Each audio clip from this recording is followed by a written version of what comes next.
Hello, what is going on, everybody? Hope you guys are doing good, having a nice Wednesday. So the show did not happen at 7 o'clock today. What you gonna do?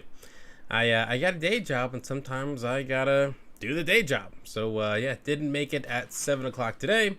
But hey, we'll try it again next time. See what happens.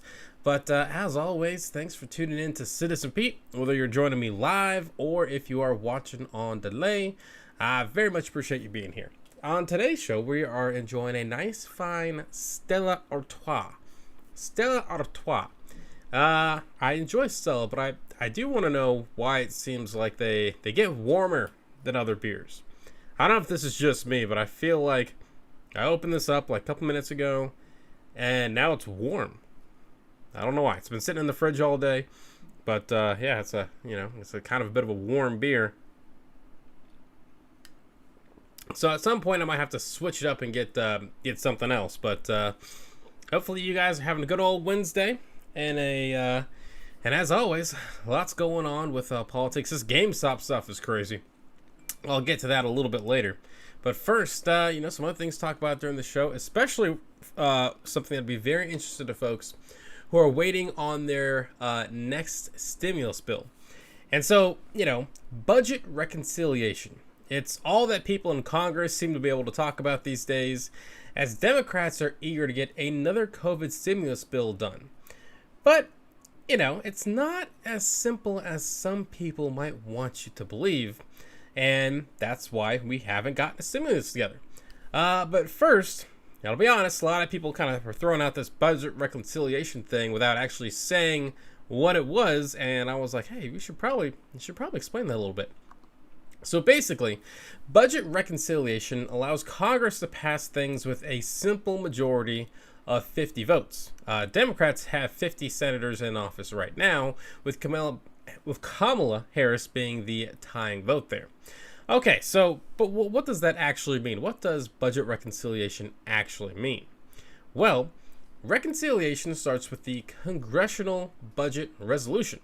The budget cannot be stalled in the Senate by filibuster, and it does not need the president's signature. So it can move very fast. If the budget calls for reconciliation, it tells certain committees to change spending revenues or deficits by specific amounts. Each committee writes a bill to achieve its target, and if more than one committee is told to act, the budget committee puts the bill together into one big bill. The bill has a special status in the Senate, like the budget, it cannot be filibustered and only needs to have a simple majority to pass. Wow, that was a lot there. That is a lot of information to try to get down. It's a little complicated, which I kind of get why people didn't take the time to explain it with a lot of the cable news kind of programs that I've watched. But yeah, that's it in a nutshell. Budget reconciliation. Basically, very simply, if there are things that are, based depending on the budget, right? If it is a revenue-based thing, you can pass legislation with this budget reconciliation process and avoid having to get that 60 vote thresholds that Democrats usually need. And that brings me to the next question: is why does this mean Democrats have full reign of Congress? They can do whatever they want? Well, not exactly. And I've seen a lot of folks on YouTube who make it sound very, very simple. That they're very angry that we don't have the stimulus package done yet because they haven't just done it through budget reconciliation. But again, it's not exactly that simple. First of all, there's no actual guarantee that the Democrats will have enough votes for their COVID stimulus bill. West Virginia Senator Joe Manchin has said that he is not ready to support Biden's stimulus package, especially those direct payments to Americans. He says he wants something more targeted, and that's been a big holdup. And, it's not the first time, going to this process, even though it might seem like one party has the votes, it's not always clear cut. It's not always that simple.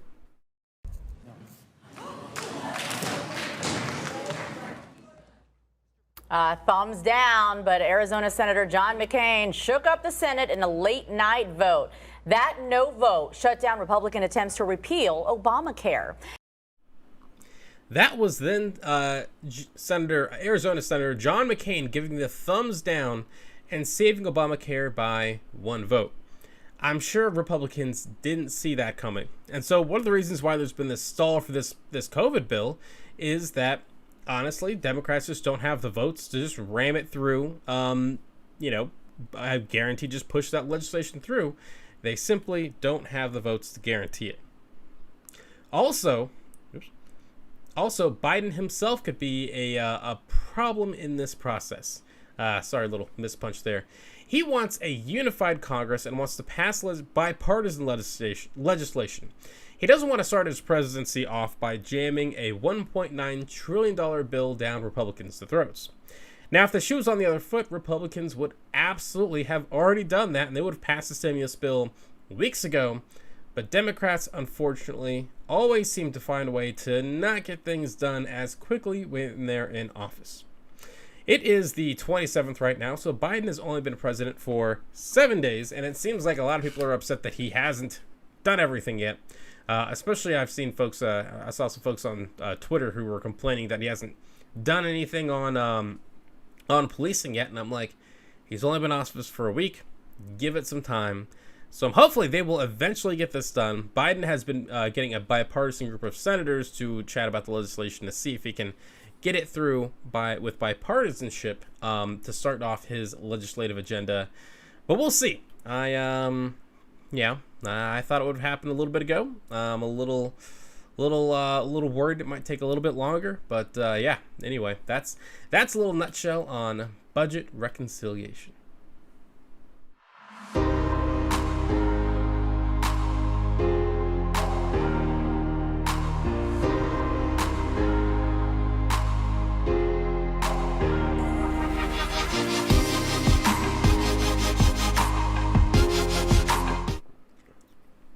Yeah, as I said, I don't know why this beer is so warm.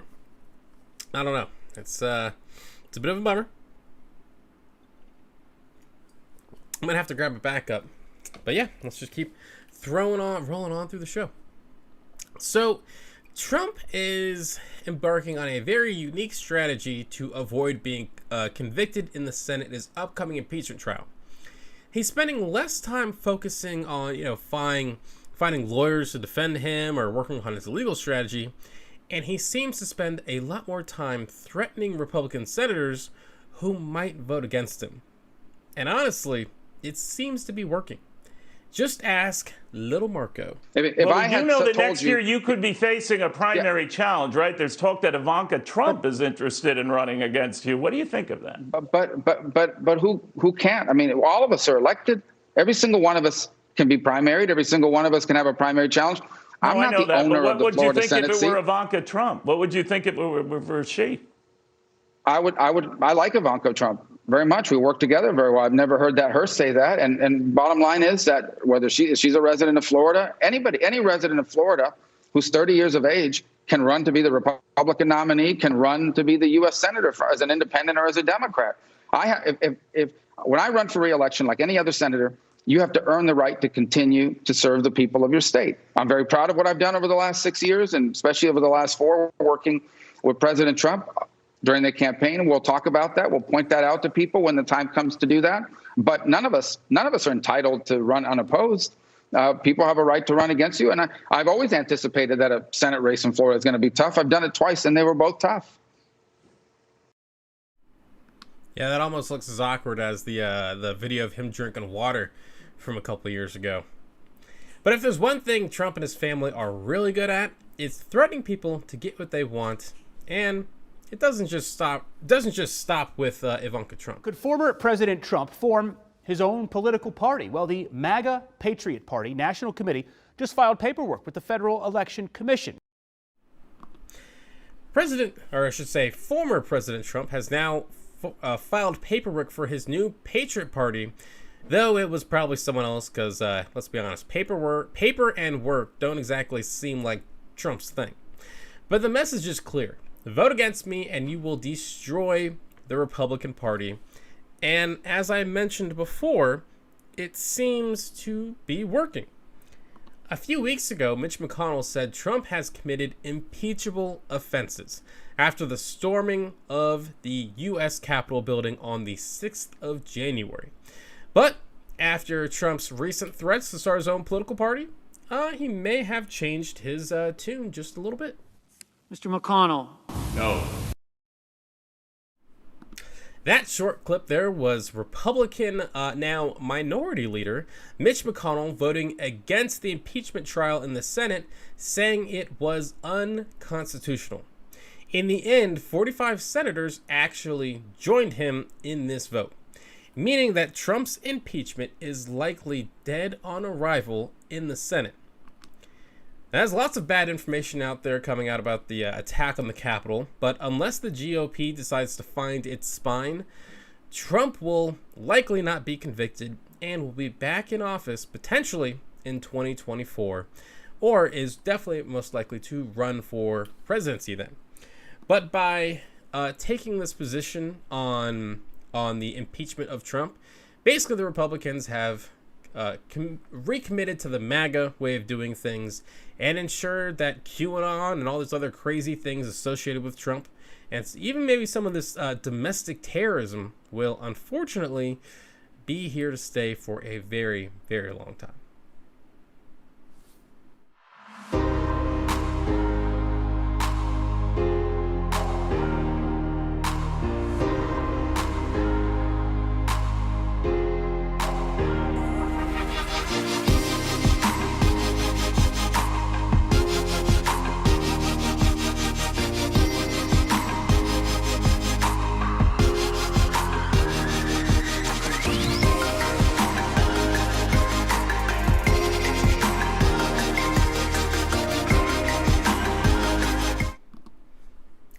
Yep, welcome back.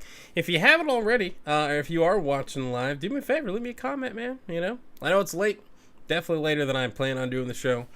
It's still hard finding a time to, actually figure out a time when to do it, My schedule is usually pretty all over the place, so finding a time to actually do live stream stuff can be a bit of a challenge, but, I'll get it figured out eventually. Again, as I sip my very warm Stella Artois. And it's good stuff, even if it's still warm. So this week, I went back and forth with someone on Facebook. Never a good idea.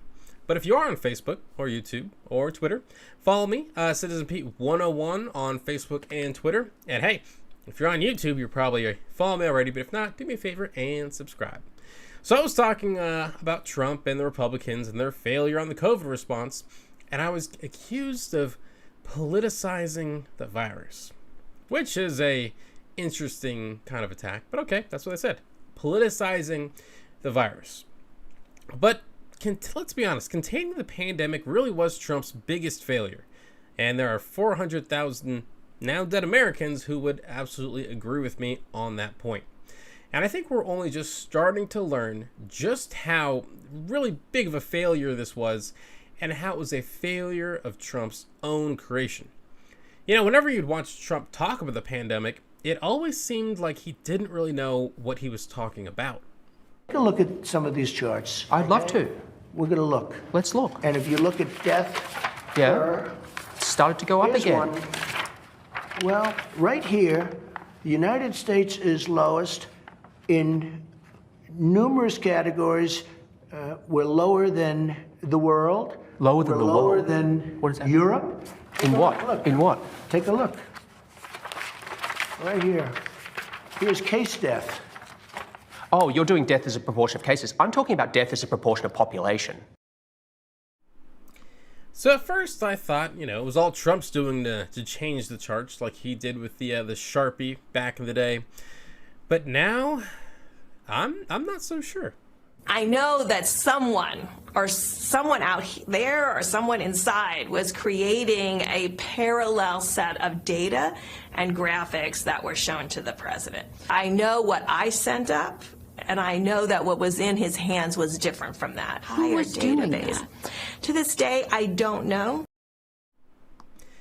According to Dr. Burks there, who's on a little bit of a redemption tour, she said someone would actually change the charts that she would show the president. And she's not the only doctor on the former president's team. That seems like he really couldn't get information out. Can you talk a little bit about how you feel kind of released from what you had been doing for the last year? Yeah, but you said I was joking about it. I was very serious about it. I wasn't joking. No, actually, I mean, obviously, I don't want to be going back, over history, but it was very clear that there were things that were said, be it regarding things like hydroxychloroquine and other things like that, that really was uncomfortable because they were not based on scientific fact. I can tell you, I take no pleasure at all in being in a situation of contradicting the president. So it was really something that you didn't feel that you could actually say something and there wouldn't be any repercussions about it. Wouldn't be any repercussions about it. And now senators and Congress folks want to go on Fox News and the floor of the Capitol and say how they're being censored. But really, this does kind of make me wonder, what information was actually getting to the president during the coronavirus pandemic? Now, for this whole time, I've thought, Trump just said, hey, I don't want to, he didn't want to listen to any of the facts. But was he actually getting the facts to begin with? I mean, if you look at what Dr. Birx said, it seems like he wasn't, someone was changing information. And from Fauci's perspective, he wasn't able to get information to Trump at all. And as they say, you are who you surround yourself, with, essentially. And I think Trump surrounded himself with people that would only tell him what he wanted to hear. And so he only heard good things on COVID-19. So it was either Trump's ego or maybe his refusal to accept bad news that essentially cost him his re-election. And so, when people kind of want to say something about, politicizing the virus or making the virus political, the thing is, this affects all of us. This is how government is run. I mean, you look across the world, you look at countries like New Zealand, and you look at, other places where the virus has been mostly eradicated. I mean, you look at even Europe, and they just passed the somber day themselves where they had, they reached the 100,000, they had lost 100,000 folks to COVID-19. Here in the U.S., we passed that threshold like months and months ago. And so it's not politicizing the virus, but it is talking about who's responsible for the current predicament that we're in and whether Trump was getting good information or bad information. He surrounded himself with this cocoon of misinformation. And really, that is what is costing the U.S. as we are fighting this pandemic and probably will for months after he is finally gone.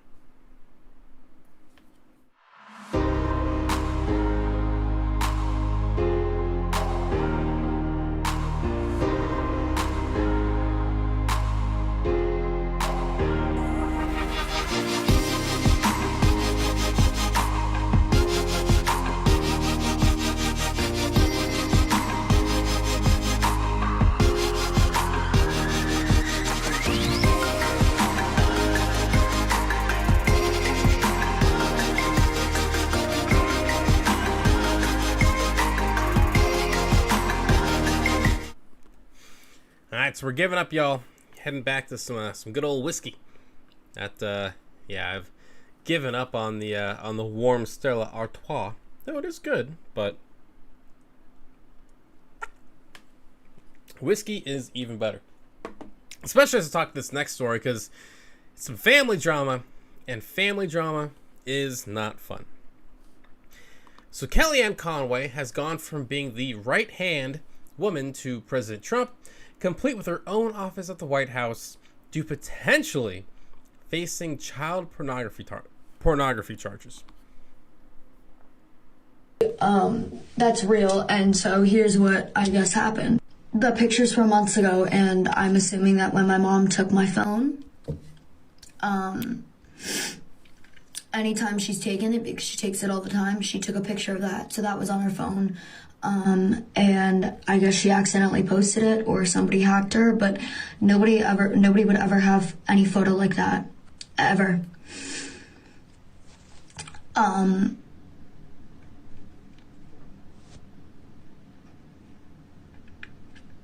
So Kellyanne, you're going to fucking jail. That is Kellyanne Conway's 16-year-old daughter, after Kellyanne apparently posted a topless photo of her daughter, Claudia, to Twitter a few days ago. She apparently deleted it immediately, but not before it went out to her 3.3 million Twitter followers. At least I think that's the right number. Anyway, millions of people were sent this photo. And honestly, that's just kind of it's a shitty kind of story all around. And honestly, you know, there's been a lot of bad shit to happen this last 4 years, right? During the Trump years of America. You know, kids in cages, the coronavirus pandemic, the economy crashing, and families being torn apart by politics. And Kellyanne Conway might be the greatest example of this. So Kellyanne, she worked for Trump's 2020 election campaign, and her husband George worked for the Lincoln Project, which was an effort to make sure that Republicans voted against Trump and he would lose in 2020. Talk about a house divided. So, as you saw from that video there, the rumor is that Kellyanne took her daughter's phone, found nude photos, and then saved them for some reason. I guess to, potentially use against her. Anyway, now those photos are online forever, and that's just kind of a shitty situation. But apparently, Claudia has put out a recent video that she doesn't think her mom did it on purpose and is asking for privacy, so hopefully, the family doesn't tear itself apart. But whether she did it intentionally or not, the New Jersey police are now investigating as well. They're trying to get to the bottom of this to see what happened. And apparently the New Jersey Department of Children and Families is also looking into the incident. I believe Kellyanne has 4 children. And so, and again, Claudia is 16 underage. So they could have a lot of issues on their hands with this recent scandal. But for anyone out there, dealing with family problems over politics, this should be a lesson to you. I love politics. Politics is one of my favorite things to talk about. I can talk about politics all day and all night, apparently, especially as I'm filming this video after midnight. But politics can also make people cruel, like very cruel. But it shouldn't be that way. This is supposed to be a debate about ideas, not a war between two sides, especially between family members, I mean, it's important to remember as we talk politics, no matter how heated it gets on either side of the aisle, that we're all Americans at the end of the day. So I'm hoping that the Conways kind of use this moment and think, maybe it's time to kind of step back from politics just a little bit. If that's not going to force you to make a change, then nothing will.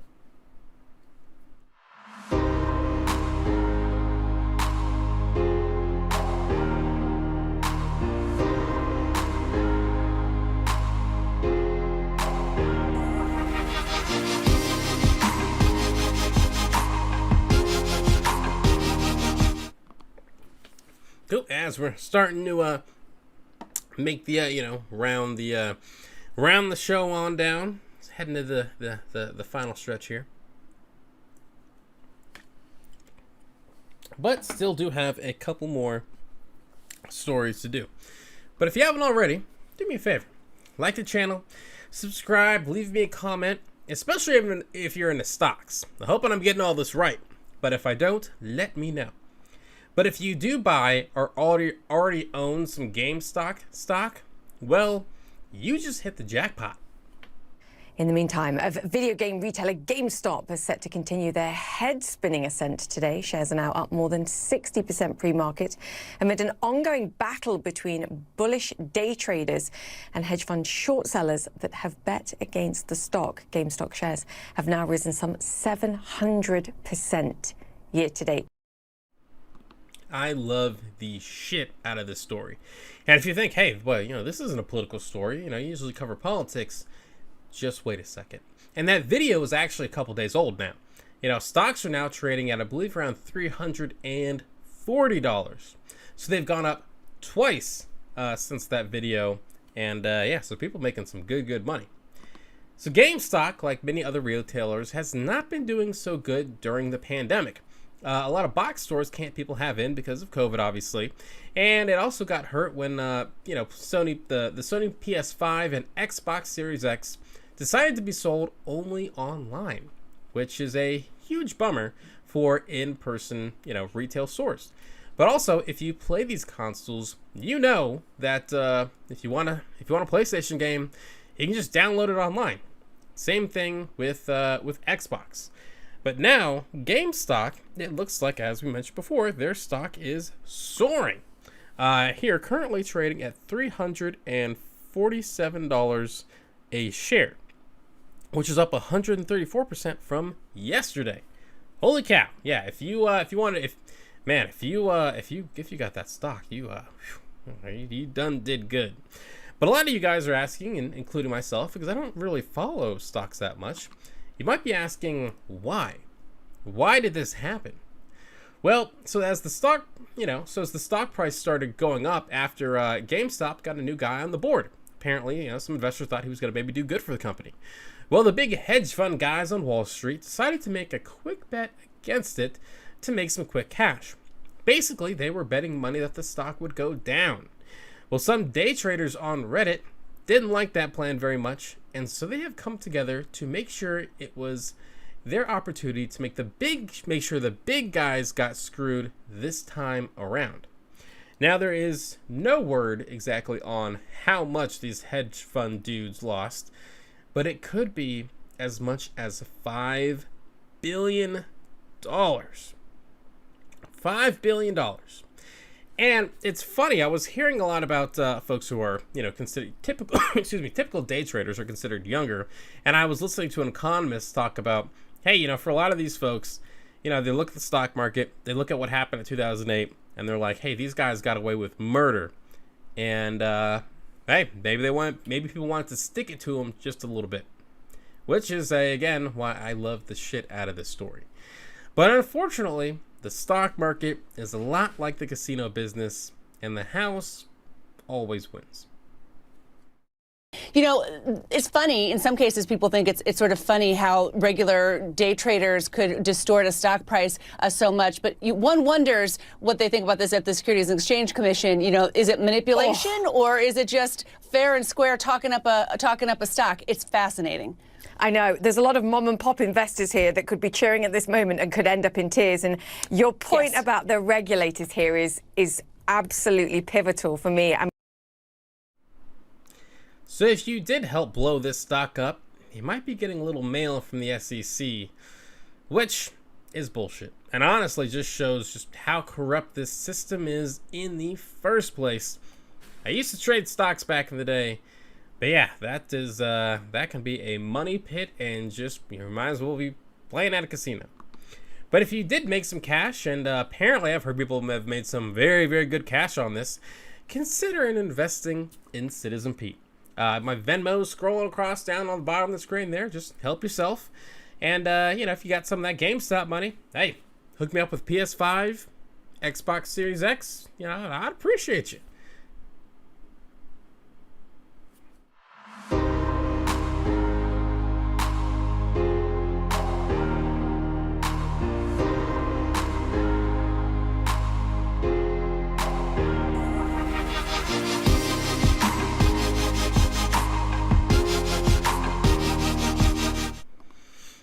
So we got some comments in. It's been a slow night, but Himanshu Basoka.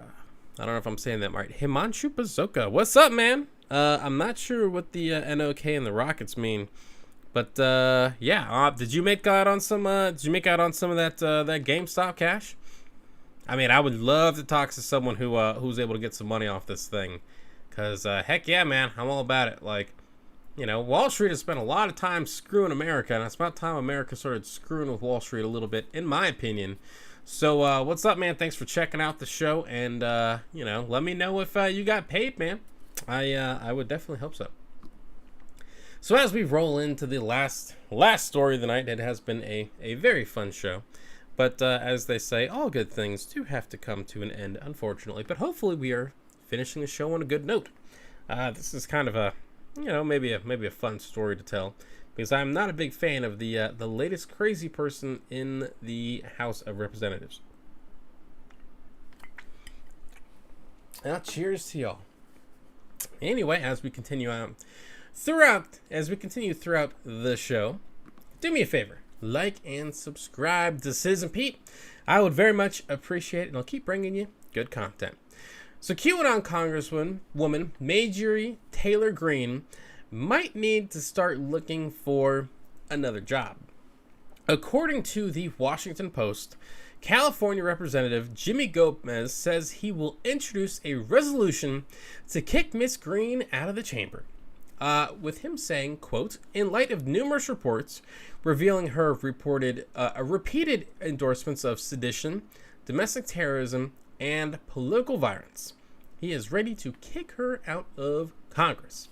On his own website, Congressman Gomez actually does go into more detail on this, saying, quote, as if it weren't enough to amplify conspiracy theories that the September 11th attacks were an inside job and the mass shooting at Marjorie Stoneman Douglas High School was staged, a recent series of media reports has now confirmed that Congresswoman Marjorie Taylor Greene had previously supported social media posts calling for the political violence against the Speaker of the House, members of Congress, and former President Barack Obama.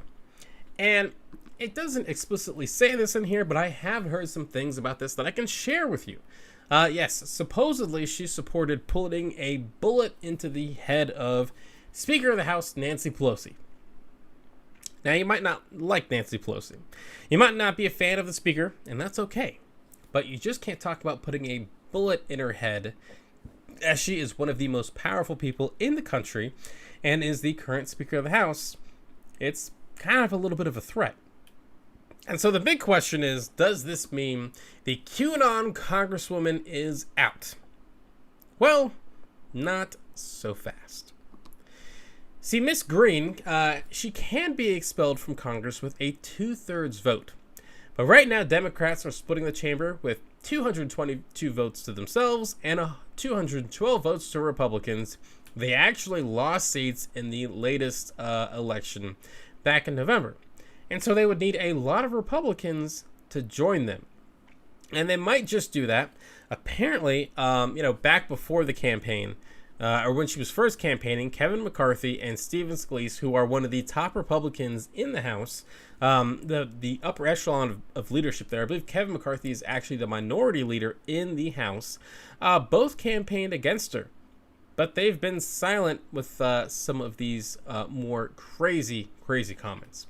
And after 45 senators voted against impeaching Trump earlier this week, it seems that Republicans have decided that the crazy MAGA QAnon folks are here to stay. So, yeah, unfortunately, you might not like Miss Marjorie Taylor Greene, but we'll probably be having to hear a lot of her bullshit for quite a while.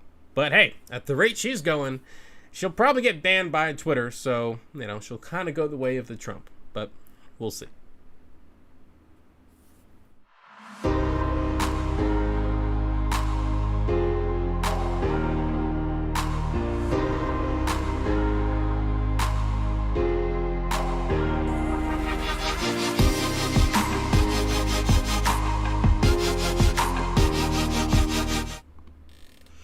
Hey, what's up, man? So supposedly to what? You which point were you saying supposedly to? Actually, I'll type it in here.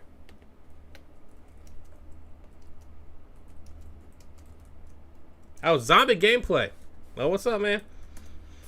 Sorry, I was talking to the wrong person. But yeah, what's happening? Oh, Noke is a conference to Nokia in reference to invest.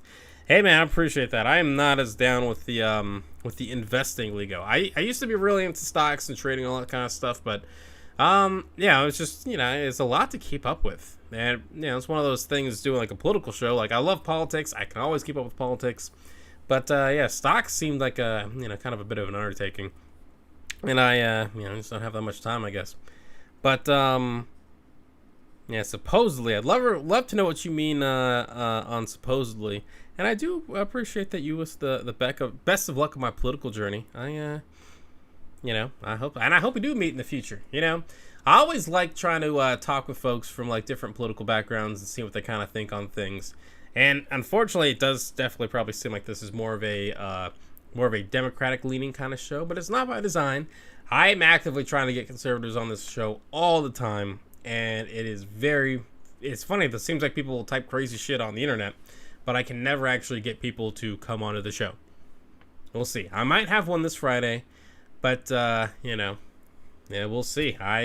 One of the things for starting this, I did not anticipate it would be so hard to get people, people or conservatives on, because they seem to be very vocal about their opinions. But hey, it is what it is, as they say.